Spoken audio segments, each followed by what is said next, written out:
தேவனே நான் ஓமதண்டையில் இன்னும் நெருங்கி சேர்வதே என் ஆவல் பூமியில். தானியேல் 1:8 2வது பகுதி வாசிங்கள. தன் இருதயத்தில் தீர்மானம் பண்ணிக்கொண்டு தன்னை தீட்டுப்படுத்தாதபடி பிரதானிகளின் தலைவனிடத்தில் வேண்டிக் கொண்டான். இந்த அஸ்பனாஸ் பிரதானிகளின் தலைவனாயிருந்தான். அவனிடத்துல சொல்றாங்க, இப்படி நாங்கள் நீர் கொடுக்கிற ராஜாவின் யோஜனத்தினால் எங்களை தீட்டுப்படுத்த விரும்ப மாட்டோம் என்று இந்த அஸ்பனாசனத்தை சொல்லும் போது அவன் மிகவும் அதிர்ச்சி அடைந்திருப்பான்.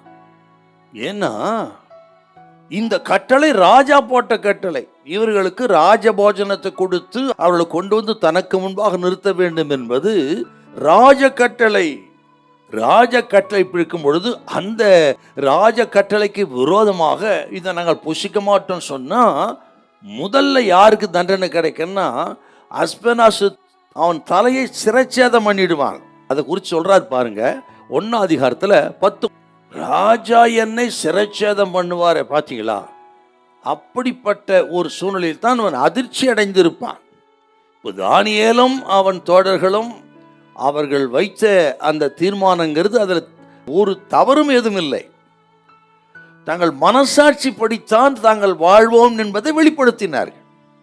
அவர்கள் இருப்பது அந்நிய தேசம். அவர்கள் நிலைமை சிறை கைதிகளாக அடிமைகளாக இருக்கிறார்கள். ஆகவே அந்த இடத்திலே அவர்கள் எப்படி நடந்து கொள்ள வேண்டுமோ அப்படித்தான் நடந்து கொண்டு தங்களுடைய பரிசுத்தத்தை சுத்திகரிப்பை காத்து கொள்ளுகிறார்கள்.